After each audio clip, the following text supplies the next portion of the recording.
స్వీడన్‌లో మొన్ననే పెద్ద ఎత్తున ఉద్యమాలు ప్రారంభమైనవి చూసాం గదా! చొరబాటుదారులు, శరణార్థులు లేదా విదేశాల నుండి వచ్చి ఇక్కడ స్థిరపడ్డట్టు. ఇప్పుడు అమెరికాలో ఎట్లయితే బయట నుంచి వచ్చినోళ్ళని ఉద్యోగాలు తీసేసి మనకివ్వాలి అంటున్నారో, స్వీడన్‌లో గూడా ఇట్లాంటి ఉద్యమమే ప్రారంభమైంది. ఈ ఇంపాక్ట్‌తో ఇప్పటిదాకా చట్టబద్ధంగా అంటే వీసాతో అక్కడ వచ్చిన వాళ్ళని కూడా అంటే గుడ్ బిహేవియర్ ఉన్న వాళ్ళని కూడా తిప్పి పంపే కొత్త చట్టం తీసుకొచ్చారు. దీని ప్రకారం స్వీడిష్ గవర్నమెంట్‌కి పూర్తి అధికారాలొచ్చినాయి.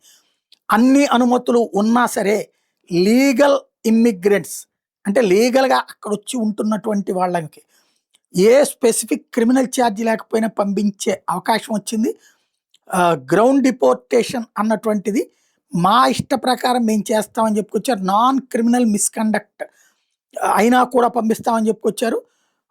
ఎలా అంటే చిన్నపాటి ఫ్రాడ్స్ అంటే కొట్లో తక్కువ దాన్నేమంటారు ఎంఆర్‌పీ రేట్ ప్రకారం అమ్మలేదనో, లేకపోతే గనక ఎక్స్‌ట్రీమిస్ట్ ఆర్గనైజేషన్స్ అంటే ఏ విదేశీ సంస్థలతోనో హస్తాలతో పరిచయాలున్నాయన్నది ఇల్లీగల్ వర్క్. ఇప్పుడు షాపులో పర్మిట్ ఉన్నటువంటోడిని కాకుండా పర్మిట్ లేనోళ్ళని గుమస్తాలుగా చేసుకుంటారు.